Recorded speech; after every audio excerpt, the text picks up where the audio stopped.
All right, lady, what is this? Hey, everybody, and welcome to Show and Tell. We're back, the OG hosts. Thank you, of course, to Liz and Maker Melissa and JP and Pedro, whoever has been doing the show and tells. I can't actually remember from day to day, but thank you. But we're back showing off, hosting the biggest online show off. Next 30 minutes, people from around the world are going to come by and show off their 3D printing, their code, their Halloween costumes, their synthesizers, and more. You're making it, you're using it, you're doing something creative with it. Come on by. We're here in StreamYard. We're also on Discord. Let's kick it off with some Adafruit folks. Maker Melissa.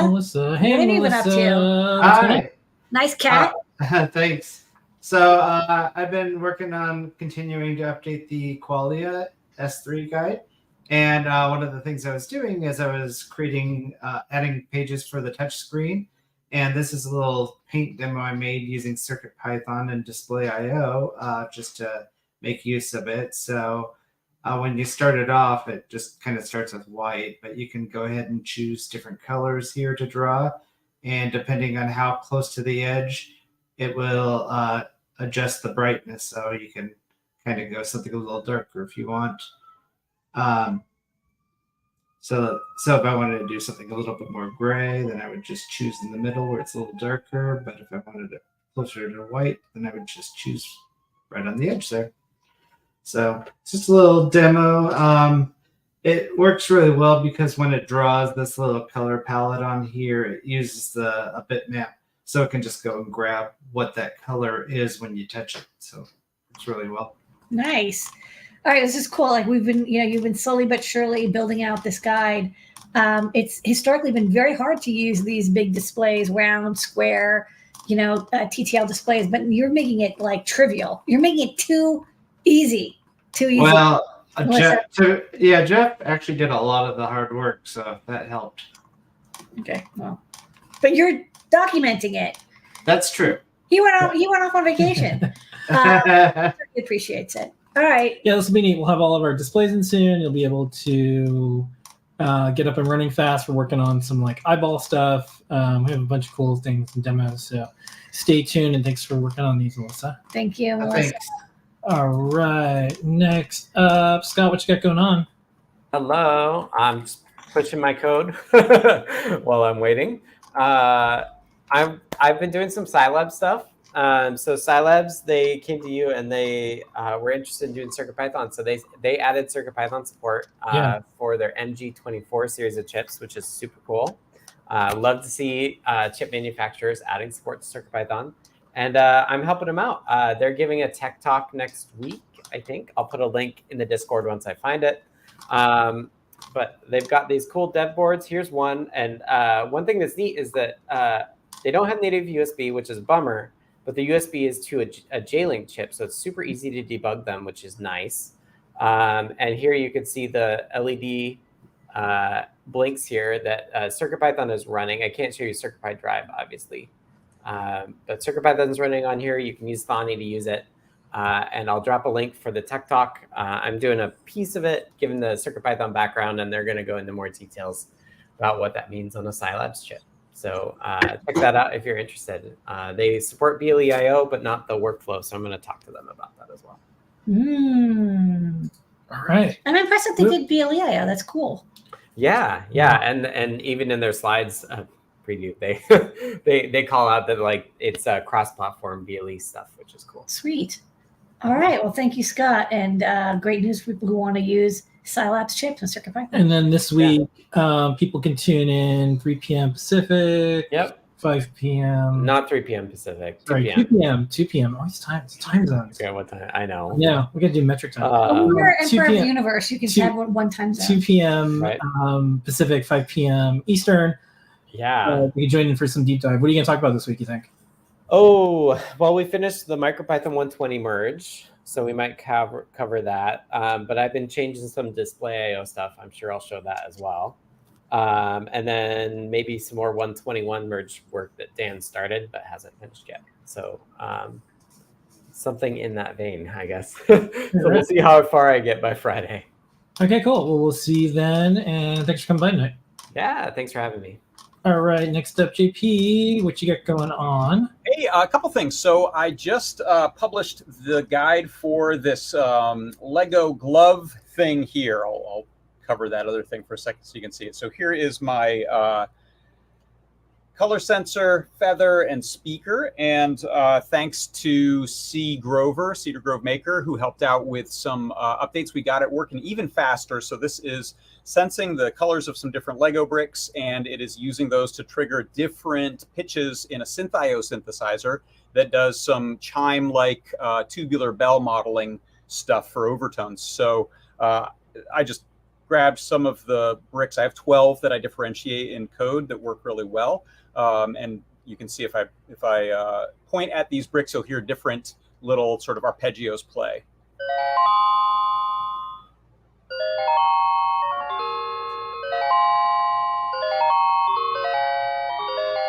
So it's gotten really pretty responsive, which I love. The Learn Guide is out, so if you want to build this or if you want to use this as a leaping off point for some other color picker project, or maybe sort your Legos without having to look at them, I don't know. I know that actually some people who have different types of color blindness don't see some of these bricks as different from each other, and you can use something like this to differentiate, which is kind of interesting. So go check out that Learn Guide, it's out. And then I also want to give a little teaser here and a little Halloween related thing. You can see I've got a little scene here. Lego just started giving out with your order. If you spend enough, they give these little themed accessory kits, and they gave a bunch of these little Halloween and autumn things. I had the ghost already, but pretty much the rest of this was from this little set. So I put together a little scene here, and we sell, I actually don't have any that you can see, but if you look at these little skinny wires here, I have little SMD LEDs. We sell these 5-packs, and they have a tiny little SMD LED in different colors with a couple wires pre-soldered to them, so you don't have to do it yourself. I want to do some Lego lighting with these, so I was testing it out on this. I'm going to go ahead and drop the exposure on my camera so you can see it a little better. So I have a little flame there that you can see has a nice little glow to it. And then I also have my ghost here. I put a LED in his face, and I'm using a PWM with a potentiometer to say, okay, how bright should this be? So you can imagine we could do flickering effects, especially with the PWM. We could do some really nice stuff. Set these on timers, set them to be reactive. It's kind of up to you. And I thought it would be kind of neat to play around with this and maybe do a guide on one of the Holiday Village sets that I have and do some nice lighting up for that. So that is So cool. really cool little LEDs. In fact, now that I've demoed it, I'll pluck one out so you can see what we're dealing with. There is the raw LED right there. Oh, it's so tiny. It's just so tiny.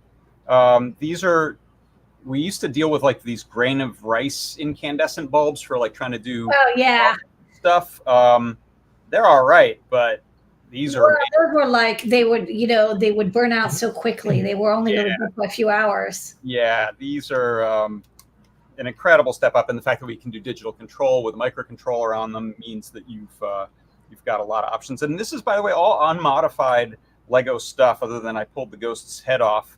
He had a head in there, but I just put one of these up inside of his sheets there. Sorry for getting a little personal with him. And then this is same thing. All Legos have holes in them, so you can slide these tiny wires through without needing to modify anything. Good use of the the mechatronic Lego pieces to like get the wires through. Because I was like, well, how do you get that in there? Yeah. Welcome to Lego R&D video chat. So so it's interesting because I was going to say for the other part of your show and tell, the color synth, I'm really surprised that Lego doesn't have something like that, like a little wireless glove for young people, and they would like, build something with bricks, and, move their hand over it, and it would be attached to like an iPhone or whatever device, or even a computer. That seems something like, right up Lego's brick alley. And then the other thing you just showed, which is being able to make pretty advanced lighting and more. Side note, and we'll just move on to next show and tell because this is probably a longer thing, is so once in a while there's different groups in Lego, and it seems like they have different people doing different things, and they have their own research groups and creative groups, whatever, we'll get asked to sign an NDA, and we usually have to say no because it's for like 20 years, heat death of the universe, and the reason why that we always say we can't is like, hey, we're always kind of doing Lego related things, like modifying stuff or doing things with it, and we wouldn't want them to say, oh, here's our new product line, and then us not be able to do projects. Right. So we don't know anything that Lego's doing, which is great, but I do think they get really good ideas from the maker community and the Adafruit community, because this is kind of like cutting edge. We have those wireless LEDs inside Lego. Yeah. So just look for Lego on our site if you're interested in kind of upgrading your Lego sets. But in case anyone's wondering, because once in a while we get asked, it's like, hey, you should do something with Lego. It's like, yeah, we'd like to, but we probably wouldn't be able to, or if we did, yeah, which I get. So we just decided, like, we do open source stuff. Just go look at our work, and I appreciate you doing that, because I love doing little Lego projects, and I would hate to. Yeah, if we knew anything that was coming up, we'd have to be like, hey, JP, we can't really do anything about this because they told us, and whatever. And it's always like the biggest, like anything with electronics and Lego. Yeah. It's like, man. It's like system or method of any method of bricks and electrons. Yeah. Okay. Well, anyway, so folks know some of the stuff we do and don't do behind the scenes here. Okay. Thanks, JP. Thanks, JP. Thank See you on your show this week. Okay. Okay, Pedro, what you got going on? Hey guys. So this morning on 3D Hangouts, we released the another prop. It is the Faz-Wrench from the video game Five Nights at Freddy. They have a movie coming out next Friday, I believe. I gotta go take the kids to go see that because they've been begging for this thing. This was Gavin's idea. He's been wanting this for a while, and I forget what triggered me to actually build it. I think it's having the Stemma LCD backpack. Definitely helped because everything is so like modular now. Like I even put like the headers on here so I could take it off. So when the kids do break it, that's how I have to design everything now, making it so where it can be all disassembled and replaced and everything. So prop maker RP2040 on there has handling all of the driving the screen, the sound effects. We have a rotary encoder here that I turned into like a thumb button. And then you have your two LED buttons that'll get you into the two modes. This is like one of the main tools that you use in the game to like unlock doors and things like that. So you go like in the door unlock mode, and like disable the nodes, I think is what they call it, and then go into like the puzzle mode. And that's using the accelerometer to like change through different sound effects as you're turning it. I think you like turn to like do complete puzzles like a maze. I'm looking up an image of it because I was like, what does it actually look like? And it's a spitting image. Yeah. I try to get it as close as possible. So it's not only a prop case, but the most important thing that I wanted is to be a useful case. So it's real antennas. You can, get a LoRa feather, hook it up, do like actual wired projects. We have UFL connectors on most of the feathers. These aren't real LEDs. It's just a side lit NeoPixel strip. So it's super like compartmentalized where it's all like component assemblies. And one of the things I'm proud of is the way that I did the just the rotary encoder. It's just mounted on the side with this little guy here that that's nice. But that's like a tough, like a thumb wheel is a tough thing, and it has it feels like you can feel the detent. So it's not like a fake.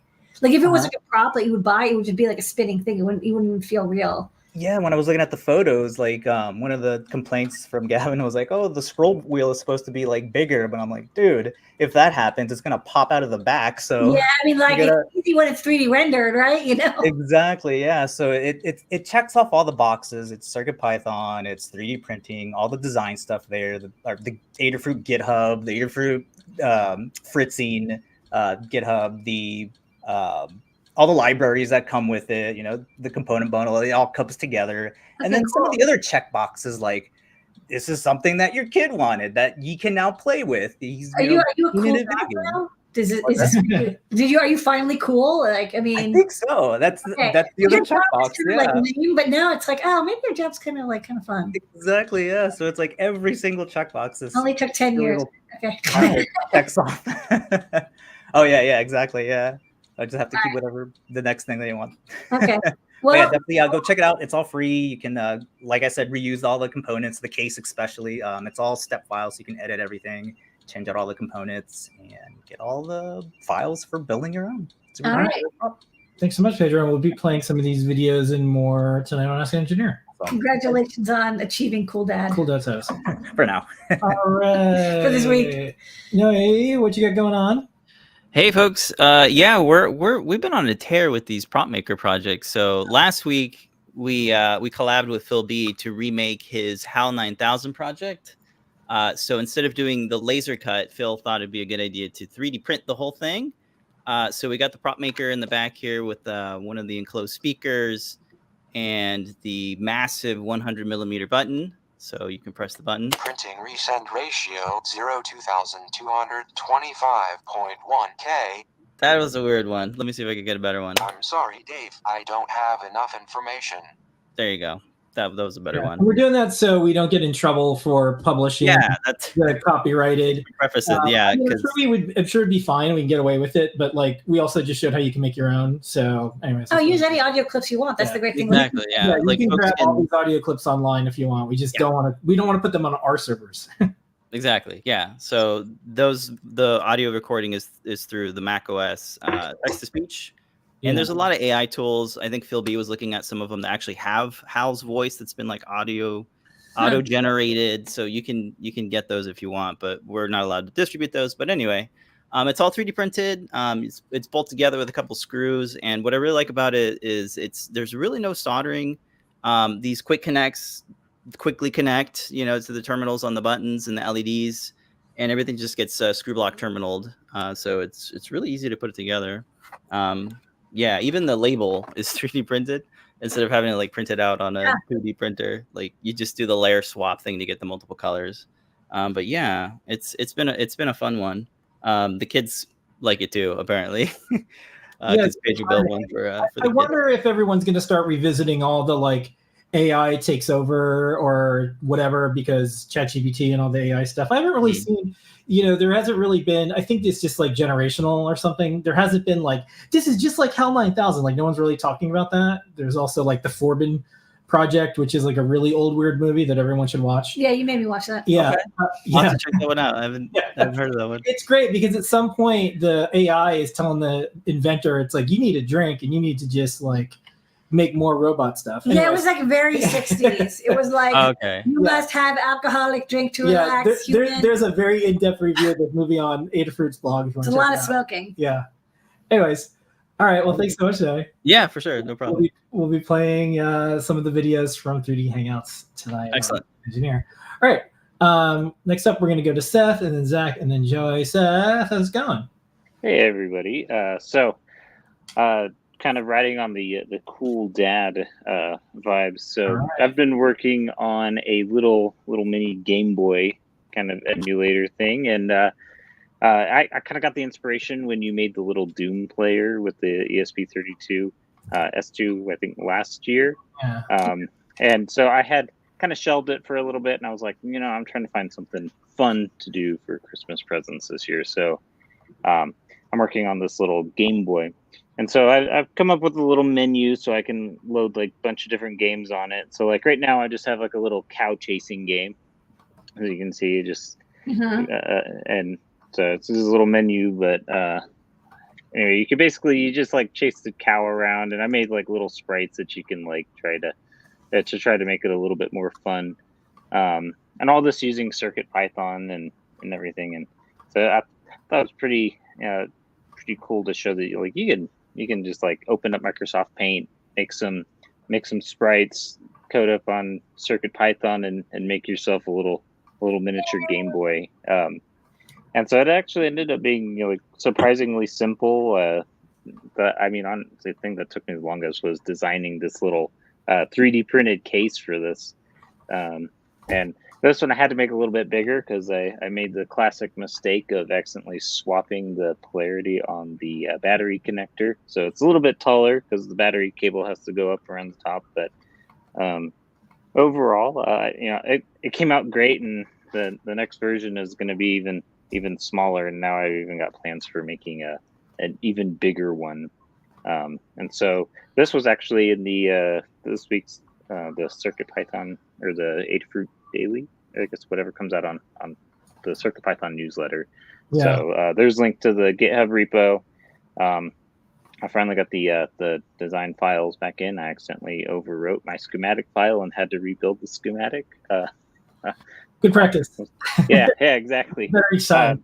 So the chasing cows game is up there, and I've got more planned to come along too. So the ESP32 can play a lot. Good work. I was just we were talking about we have a little tiny kid, so those board books that are kind of like stiff and they have that the kids can look at, but you can do custom ones. And we're like, oh, we'll get pictures that we know she likes and we'll do a custom board book. But the modern parents now could do things like, oh, I'm going to make my kid a custom game player. That I make, games that they make. And it's like you can get a little glimpse of the future about what people are making now. 5-10 years from now, it'll be even easier, but you're able to send off these files. You can do something very easy, drag and drop images, and now you've got a game player. So I think that's going to be the future is as kids start playing video games, there's always like, oh, kids are never going to learn how to make something. Well, they'll be able to make their own games, and this is probably a good glimpse of future kids being able to do stuff like that. Oh yeah, I 100% agree. My son saw it and he was like, "Wow, you should sell this in stores." Like the amount of confidence and excitement he has about it is just like, wow, that's cool. That's more than enough to continue trying to make more. Yeah, you could have them sell them at school instead. Kids would sell candy in school. You could sell little video games. Yeah, exactly. He would show all his friends. That's cool. All right. Well, thanks so much. Keep coming back to the show and tell them. Thanks for sharing that. And I'm glad we were able to put it in the newsletter this week. Yeah, thanks. All right. Next up, we're going to go to Zach. Hello, Zach. What you got going on? Sound check. Good? Yeah, I sound great. All right. Hi there. I'm a software engineer living in San Francisco. I wanted to share with you an exciting new algorithm for the dotstar family LED strips. It's going to unlock high dynamic range and give you that extra 5 bits in the brightness byte that's being sent out. And so before I get started, I just want to kind of show you a demo of what it looks like. Let's see if we can. Here we go. Yeah. Weird that it got squished, but whatever. Yeah, we can see it. Okay. Yeah. So what you see is there are high highs and low lows. Oh yeah. The lows got a lot lower. Yeah. I want to talk about how I did that a little bit. It's called a bit shifting algorithm is what I call it. This is currently in review for fast LED. And what it does is essentially gamma corrects the LED in driver space. So your input buffer can remain RGB 888. It's going to map it to 8885. And we have this smooth power curve all the way up, all the way down to 255. The way that it works is, let's say we've got R, G, B, and then power. So let's say that R, green and blue are all 1, and then our power is going to be 31, which is 2 to the 5th, and all the bits flip to 1. We can all agree that this is actually equivalent. Okay. Well, we're going to bit shift that to 15, but let's just say this is almost equivalent. Yeah, one bit doesn't matter. Who cares? Yeah. 1 bit doesn't matter. Well, actually, it does matter once it gets down to the low bits. But if we bit shift this to the right, we can bit shift everything to the left. Essentially, that's the way that I did it.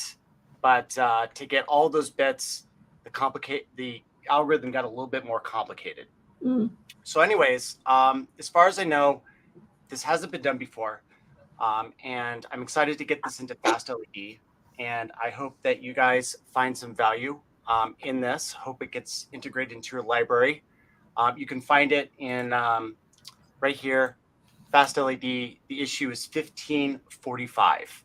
Cool. This is very cool. Just to clarify, though, because I thought people are going to ask, you don't get the full dynamic range if some LEDs are very dim and some LEDs are very bright. It normalizes over the entire LED brightness. No, it's a per pixel. So basically what it does is it gamma corrects the LED and brings it into 16-bit space and then does its bit shifting and gets the brightness.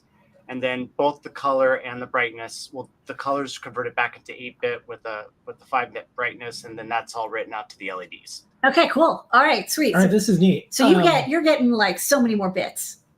Yeah, it looks amazing. I'm already using it in my projects. Okay, cool. Drop me a note when if and when the pull request, I'm sure it'll get added. But drop me a PT Datafruit, and we'll add it to our like newsletters or whatever, so folks can try it out. A lot of folks use Fast LED with our stuff, so they'll probably have some projects. That's the best part, is you'll start to see people do neat stuff with it. And I think, I don't know, but I think this is the first time there's been like a world premiere of an algo. It's like dropping an album or something like. If you're having trouble getting it merged into Fast LED, because I actually don't know if Fast LED is still being maintained, feel free to do a PR against dotstar. Just create a new subclass called dotstar_HD or something that will take in that, that will do that extra work, so people can use the original without your algorithm coming in, because some people are using very slow microcontrollers. They don't want to add this gamma correction, but then they can use the subclass, dotstar HD, and it will add that automatic gamma correction. So, I mean, Fast LED is totally cool if you get it added there. I just don't know if I know that it's sometimes been challenging because there's no maintainer anymore. Yeah, that's correct. It is going slowly. Hopefully we'll get in. The great thing about my algorithm is it's not really tied to anything related to Fast LED. You're basically putting in bytes and getting out new bytes. Yeah. So, okay. Okay. Well, you got another option, and if you want to see it, get out there. And then thanks for coming by and debuting an algorithm. I hope this is now a trend. Well, this is basically like Shark Tank, but for LEDs. Yeah, that's a good algorithm. It's a really I'll good. invest in that. I like the maths on that. Okay. Thanks so much, thanks, Zach. thank you. Bye. Okay, that's All all. right. Joey, Hey, Joey, I it's haven't good to see seen you you in a again. bit. Good to see you. Hey, how's it going? Well, Joey just sent me an email, and I have it in draft. Oh. There was a cool project that Joey sent me, and I'm going to get back to you shortly. But good to see you. Haven't seen you in a bit. What are you up to? Good to see you. Actually, I was going to show off a bit of that project, I think, that I emailed you about. Hey, okay, cool. People can see. So let me stop. So is my screen sharing working? Yeah, there it is. Cool. That's the project. Ooh. Yeah, so I worked on this with my buddy Zach. He's a sculptor, and effectively, this is the A-Train Sea Serpent, or Subway Sea Serpent. It is out in the Rockaways at Beach 60th Street. There's the kind of platform up above. And the cool thing that I contributed to it is it lights up. So this is using a lot of Adafruit parts and a lot of Adafruit designs. And I had a little photo album, if you don't mind me going through really quick. No, go for it. Yeah, go for it. Photos. So, oops, wrong one. There we go. So yeah, this is my buddy Zach in the studio, kind of sculpting some of the foam that goes into the little, we call them horseshoe crabs, little like kind of ground pieces of the Subway Serpent behind him. That's me. So yeah, this is kind of the work in progress. And then, what makes it fun is these, this is like a Duratrans print of the A-Train logo. Am I still there? Yeah, no, we're just Okay, we're fast. Yeah, this is really. This is so cool. What's neat is it's such a fixture in your life in New York City when you see it in this like fantastical way. It's like, oh yeah, it is like a Subway Serpent. It is like this thing that kind of can go in and out of the water and everything. This is cool. Zach also liked the idea of like it jumped off of the tracks to make its way toward the beach, Yeah. But yeah, so inside, as many of my things are, it's a kind of a feather-oriented build, which I love because if you start with feather, you can kind of like add things on, even if they're custom things. So I have this like 4-channel LED driver using some MOSFETs to like pump some extra power through these white LEDs, and my LCD feather wing, which is kind of a nice always-on display that can set the brightness of each channel. And so yeah, here's that solar panels with the work in progress lighting. And it's a couple of weatherproof enclosures so we can have it apparently make it humid inside there because it's outdoors. And then the view from inside. I like this train with legs kind of vibe with me inside of it. Laser cutting the emblem that goes on the side to kind of make it look right. And then this is the install where we kind of went out there to Beach 60th Street and put it all together. Is this official art or is this like? This is official art. It's actually, you can tell it's official because it has a sign and everything. Oh, okay. It's got a sign and everything. No, I didn't know. No, because it's like people are like, oh, I just installed art, and it's like, well, go see it because it's about to be like taken away. But how long is it going to be there so people can check it out? In theory, indefinitely. We did stake it down on the ground, and it's at least a year, so it'll be there when you go to the beach for next summer. But yeah, so there it is with the real thing right above it, and Have fun. yeah. Okay, cool. Outstanding. Yeah, I love pop art. It's like not Warhol-esque, but it's like familiar things that are like logos or brands or like infrastructure, Mhm. and then turned into something. Like around here in Soho, there's like a park bench that's like, it looks like someone took the Photoshop, clone brush and just made like a bunch of benches, and it's a giant bench sculpture. Really neat to see the subway kind of come alive. Something very familiar. Very, very cool project to work on, and yeah, like I'm right on. Yes, stoked to have it out there, and people have been noticing it. Also, I'm not sure I emailed you about it, but Adafruit got a little shout out in the Untapped article about it. Oh, thanks so much. Yeah, I got it. I'm buried in some email. We'll get it up on the blog and everything as well. And thanks for coming by. Good to see you, Joe. Good to see you, Joey. All right. Thanks so much, everybody. That's our show and tell, jam-packed with lots of fun things. We'll see everybody next week, 7:30 p.m. Eastern Time. We do show and tell every single week, and people come together and share the things they make. Everyone makes something, turns out. So we'll see folks on Ask an Engineer in just a couple minutes, and we'll see you next week on Show and Tell. Thanks for coming by, everybody. Bye, everybody. See you in a few.